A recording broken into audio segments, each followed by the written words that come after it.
Assalamualaikum warahmatullahi wabarakatuh. Selamat datang kembali di channel Mr. Zack Pendongeng Horor. Halo, apa kabar teman-teman sekalian? Semoga kita semua selalu diberkahi oleh Allah dengan kesehatan yang prima, rezeki yang luas, kemudahan dan kebahagiaan di dunia dan akhirat. Amin ya robbal alamin. Untuk malam hari ini, Mr. Zack ingin bercerita dengan judul Misteri Kamar Tengah. Tapi sebelum kita ke cerita, Mr. Zack ingin mengucapkan banyak-banyak terima kasih kepada kawan-kawan yang sudah mendukung berkembangnya channel ini, yang sudah like, share, komen, dan subscribe. Hal jazaul ihsani ilal ihsan. Tidak ada balasan atas suatu kebaikan kecuali kebaikan itu sendiri. Bagi teman-teman yang sudah berbuat baik, semoga kebaikan teman-teman dibalas oleh Allah dengan kebaikan yang lebih baik lagi. Bagi teman-teman yang mendengarkan tapi belum subscribe, mohon di subscribe. Di samping subscribe adalah sebuah kebaikan, subscribe juga membuat Mr. Zack lebih bersemangat dalam membuat konten horor terbaru. Oke, kita ke cerita.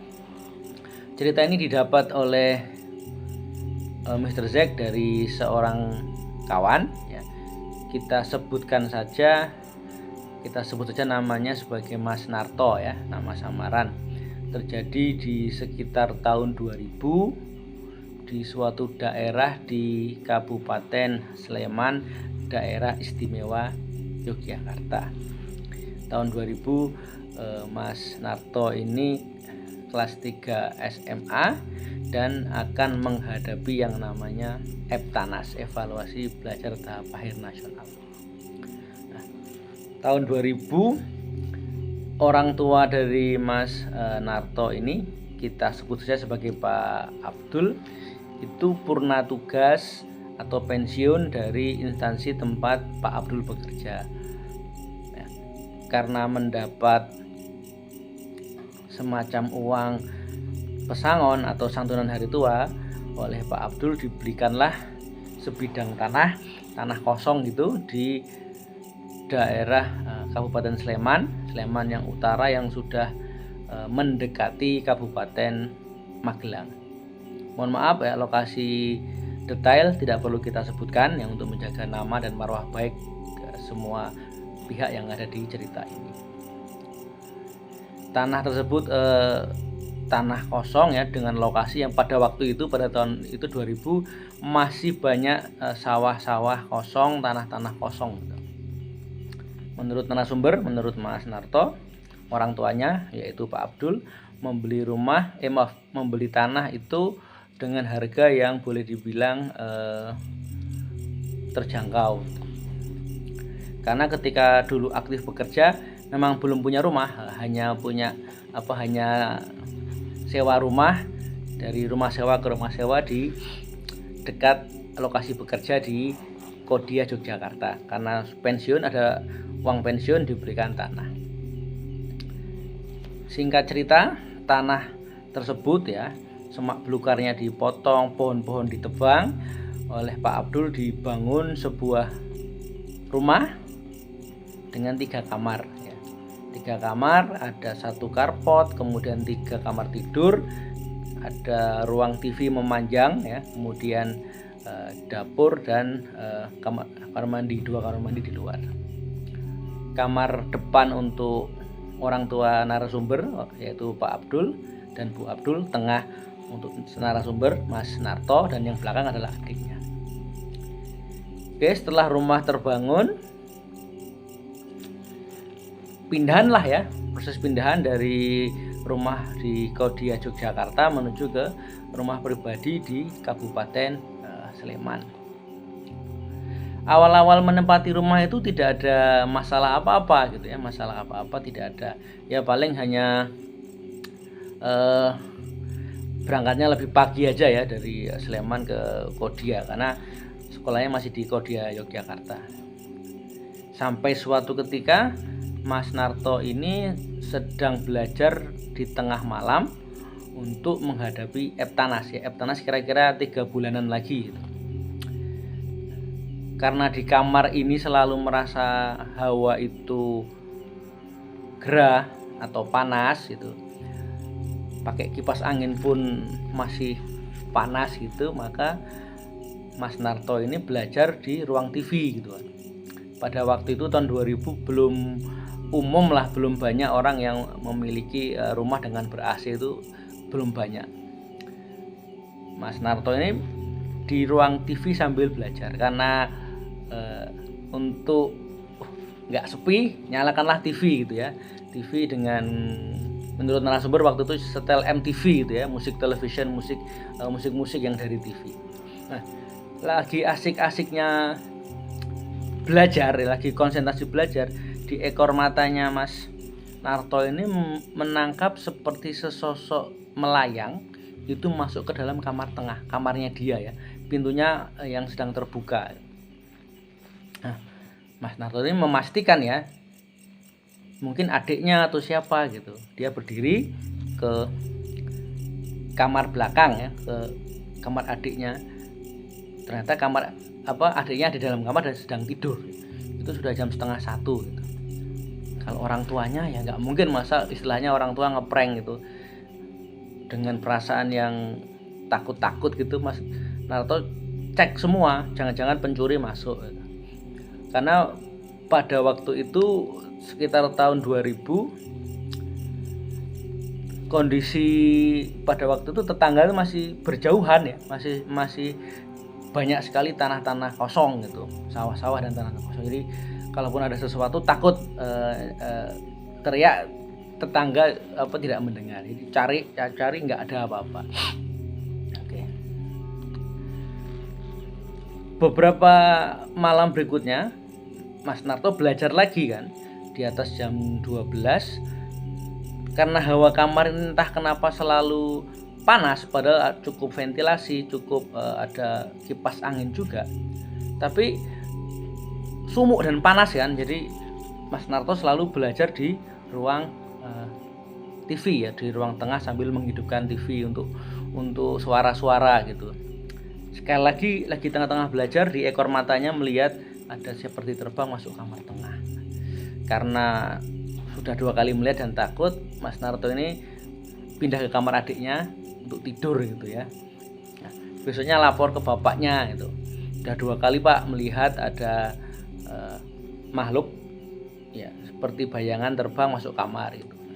Kata bapaknya ini, ya mungkin kamu kecapean aja atau ngantuk tengah malam belajar gitu. Belajar tapi jangan diforsir gitu. Dan memang entah kenapa gitu ya, akhir-akhir itu narasumber kita Mas Narto ini jadi seperti mudah lelah, kemudian gampang emosi, gampang marah gitu ya. Sampai suatu ketika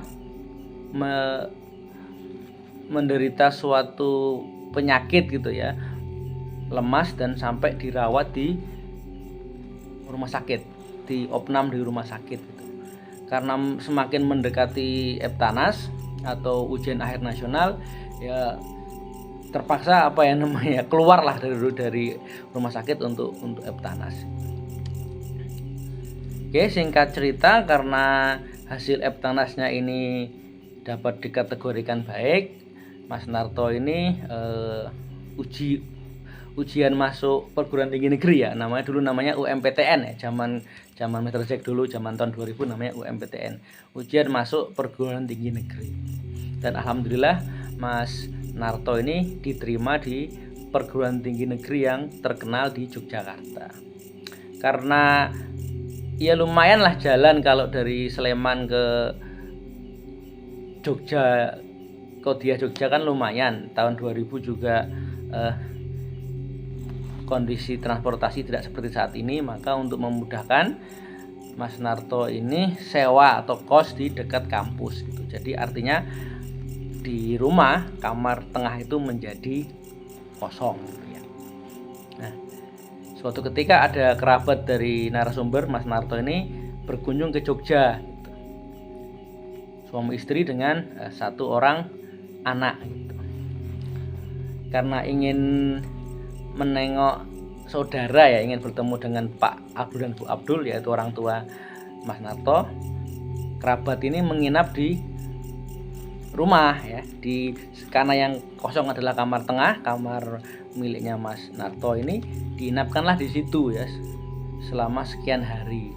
Nah, setiap malam anak kecil yang dibawa oleh suami istri tadi itu pasti menangis histeris gitu ya. Mau diapain tetap nangis, entah diberikan susu, entah mau di apapun juga itu pasti nangis ya. Sampai berpikir oh mungkin hawanya, udaranya panas ya, sumuk. Padahal secara geografi Kabupaten Sleman ini boleh dibilang sejuk lah hawanya. Kemudian si anak ini ditidurkan di ruang TV ya, gelar karpet, kasih kasur, dan bisa tidur di situ. Si anak ditemani oleh si bapak gitu ya, karena si ibu ini kan merasa, sebutlah si ibu ini namanya Mbak Dewi gitu ya, karena Mbak Dewi merasa kalau tidak sopan lah perempuan yang tidur di ruang terbuka. Maka si anak bayi ini ditemani oleh si bapak, dan Mbak Dewi tidur menginap di kamar tengah. Ternyata ketika Mbak Dewi tidur ini, dia kesadaran tuh penuh ya, sadar, tapi badannya nggak bisa digerakkan ya, ketindian atau erep-erep ya, ketindian lah ya, sampai lama gitu badannya merasa dingin sekujur tubuh tapi nggak bisa gerak. Sampai suatu ketika bisa bicara, dia manggil suaminya, dan suaminya masuk kamar, kemudian disadarkan lah ya. Besok paginya berceritalah ya Mbak Dewi ini ke Pak Abdul gitu, sebagai pemilik rumah gitu. Nah, Pak Abdul ini menangkap suatu pola gitu ya, suatu pola bahwa ini berhari-hari anak kecil ini kalau ditidurkan di kamar itu pasti nangis gitu, hawanya panas, padahal sudah ada kipas angin ya. Kabupaten Sleman tergolong sejuk ya, tapi kalau ditidurkan di ruang TV, si anak ini bisa tidur dengan angler atau dengan nyenyak. Ibunya ketika tidur di kamar ada peristiwa erep-erep atau peristiwa ketindian. Oke, singkat cerita, si tamu ini sudah pulang, maka kamar tengah itu menjadi kosong lagi. Sekitar tahun 2001 kalau tidak salah, setelah berbulan-bulan kosong ya, ada seorang keponakan dari Pak Abdul ini yang setelah lulus SLTA ini keterima kerja di Yogyakarta ya, sekitar Jalan Magelang ya, yang dekat dengan rumah Mas Narto atau rumah Pak Abdul ini.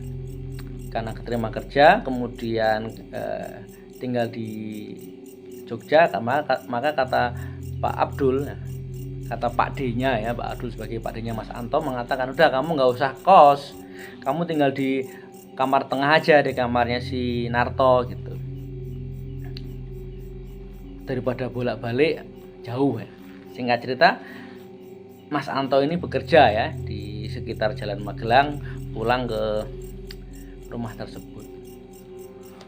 Orangnya ya gagah, sering olahraga, tapi setelah sekitar 3 bulan menghuni kamar tersebut, itu mulai ada perubahan ya. Orangnya yang biasanya santun ini mulai mudah emosi, uring-uringan, gampang capek, gampang pusing gitu ya, sampai suatu ketika sakit dan dibawa ke dokter. Kata dokter nggak ada penyakit apa-apa gitu. Dibawa pulang lagi beberapa hari kemudian, sakit lagi, demam, sampai di opnam untuk observasi, tidak ada sakit apa-apa, tapi sering opnam ya, karena merasa nggak enak merepotkan si paman ya. Akhirnya Mas Anto ini cari kos-kosan ya. Pak Abdul ini sudah menangkap pola berikutnya kan, dia seperti mendapat suatu kesimpulan bahwa ada sesuatu yang tidak beres di kamar tengah. Maka suatu ketika Pak Abdul ini bilang sama istrinya, Bu Abdul gitu, Bu, kemarin dulu si Narto cerita katanya ada seperti bayangan melayang terbang masuk kamar tengah. Kemudian ingat ketika ada saudara nginep di situ, anaknya rewel ya, nggak bisa tidur kalau di kamar itu. Kemudian nginep di situ, ibunya ada ketindian atau erep-erep gitu. Maka kok saya menangkap ada sesuatu yang nggak beres di kamar itu. Saya tak tidur di kamar tengah. Oke. Singkat cerita, malam hari itu Pak Abdul tidur di kamar anaknya, di kamar Mas Narto ya, di kamar narasumber. Oke. Setelah sholat isya itu kan masuk kamar. Jadi kamarnya itu ya masuk menurut narasumber kalau buka pintu itu menghadap jendela. Kemudian di kanan itu ada kasur, di bawah jendela itu ada meja, buku-buku gitu. Di sebelah kiri itu ada lemari yang ada cermin atau kaca ya untuk dandan atau untuk sisiran lah. Pak Abdul akhirnya di situ tidur ya, tidur di situ. Baca-baca doa, dan memang bukan orang sembarangan mungkin ya, yang orang yang sudah sepuh, sudah pensiun tapi sudah punya pengalaman puluhan tahun mungkin ya, baca-baca, dan dia tidur di kamar anaknya. Dan betul, ketika tidur tuh rasanya tuh panas sekali ya, padahal sudah nyalakan kipas angin ya. Tidur miring gitu, miring ketika entah kenapa kok ingin membuka mata atau melek ya, ketika tidur miring sambil menghadap ke kaca, ke cermin, itu di sudut cermin itu tertangkap ada suatu bayangan di belakangnya Pak Abdul yang sedang menghadap ke cermin gitu ya. Jadi tertangkap di cermin ada makhluk yang nggak jelas ya, seperti bayangan putih asap transparan. Walaupun dengan takut-takut atau gimana, Pak Abdul ini zikir, baca doa, dan tetap pura-pura tidur sampai pagi. Besok paginya cerita ke Bu Abdul, ke istrinya kan, dia ada kesimpulan lagi, memang ada something wrong di kamar itu gitu ya. Mulai dari orang yang ketindian, ada anak kecil yang nggak bisa tidur, yang rewel, sampai anaknya Mas Narto ini melihat bayangan yang masuk di kamar tengah. Besoknya Pak dan Bu Abdul ini sepakat untuk bertanya ke si penjual tanah ya.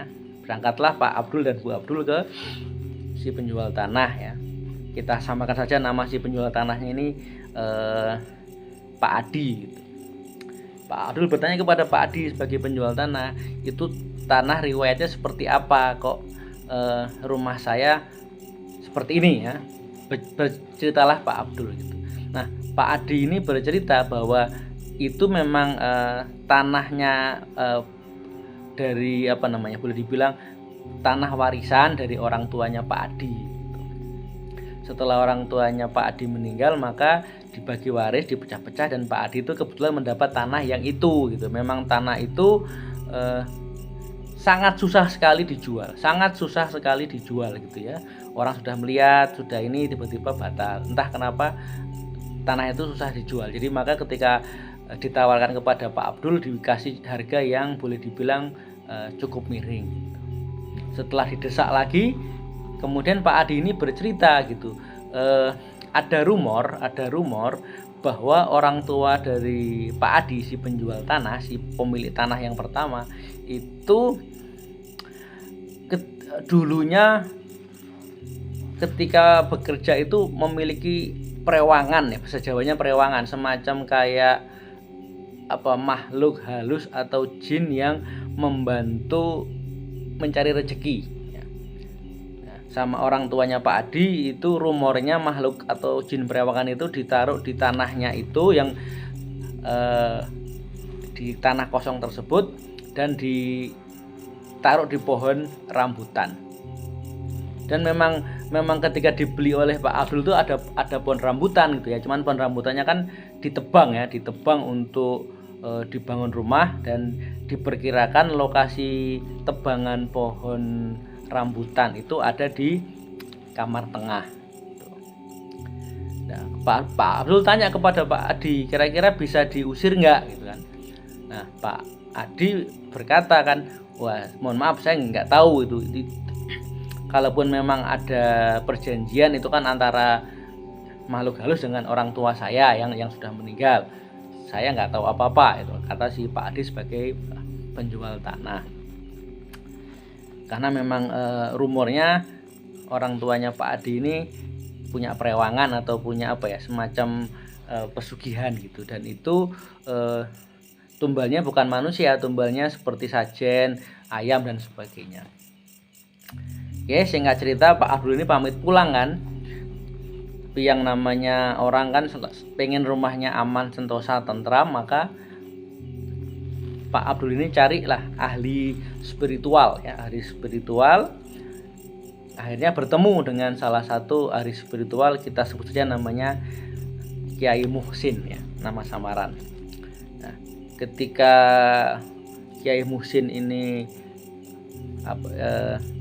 janjian untuk ke rumah ya, Pak Abdul ini telepon Mas Narto sebagai pemilik kamar ya, "Tok, kamu pulang ke rumah, itu kamarmu mau dibersihkan sama Kiai Muhsin." Itu siang hari kan, pagi menjelang siang lah ya. Mas Narto ini pulang dari Kodia Jogja ke Kabupaten Sleman. Ketemulah dengan Pak Kiai, ditanya, "Kamu sering merasakan apa di situ?" Ya, dibilanglah sama Mas Narto ya, hawanya panas, uring-uringan, gampang sakit ya, sering sering pusing, bahkan ya sering rawat inap rumah sakit lah. Masuklah ya. Kalau kata Kiai Muhsin, kalau boleh saya mau mantau atau mau ndelok kamare, mau lihat kamarnya. Setelah dilihat, begitu buka pintu itu Kiai Muhsin itu istighfar tuh, astagfirullahaladzim ya. Terus, "Ada apa Pak Kiai?" "Oh enggak apa-apa," gitu. Pak Kiainya minta kepada tuan rumah, minta tolong saya diberi minyak wangi ya. Oleh Mas Narto diberi minyak wangi, dan Kiai Muhsin ini minta izin untuk sendirian di kamar ya, dengan pintu tertutup. Narasumber kita Mas Narto dan orang tuanya Pak Abdul itu nunggu di kursi di ruang TV gitu kan. Lama itu ya, mungkin nggak tahu apa yang dilakukan, mungkin zikir atau mungkin baca-baca atau gimana. Lama dari kira-kira setelah makan siang sampai setelah lewat asar ya, setelah lewat asar. Setelah selesai, Kiai Muhsin ini keluar tuh ya, keluar kemudian dengan muka yang capek gitu. Setelah istirahat minum, kemudian dijelaskan bahwa memang dulu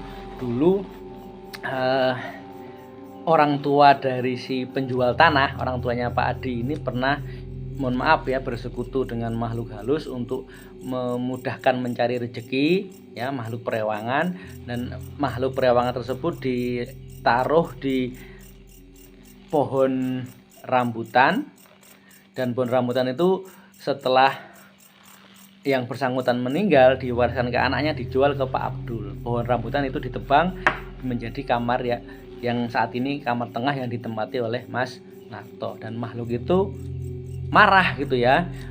Marahnya ada dua. Pertama, marahnya dia sudah bertahun-tahun tidak diberi sesajen atau tidak diberi tumbal ya. Tumbalnya memang bukan manusia, tumbalnya ya mungkin sajen atau darah ayam atau apa, dan dia marah gitu.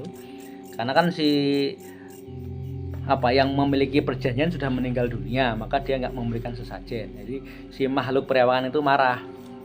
Yang marah yang kedua, rumah dia yang pohon rambutan itu ditebang oleh Pak Abdul untuk dibuat rumah untuk kamar tengah. Maka makhluk tersebut merasa terusik, dan semua orang yang tidur di kamar tengah tersebut pasti diganggu gitu ya.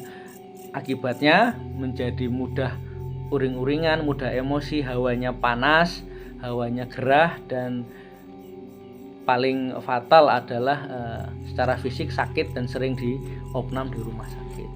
Nah, kemudian setelah negosiasi ya, dengan izin Allah, Kiai Muhsin dengan si makhluk tersebut negosiasi, sama-sama ciptaan Allah, sama-sama makhluk Allah, sama-sama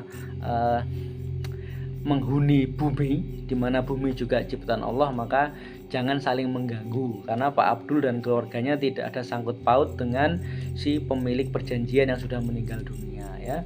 Ini tanah sudah dijual beralih kepemilikan. Maka kalau mau tinggal di sini ya jangan mengganggu gitu. Tapi kalau kamu mau punya tempat sendiri ya silakan pindah.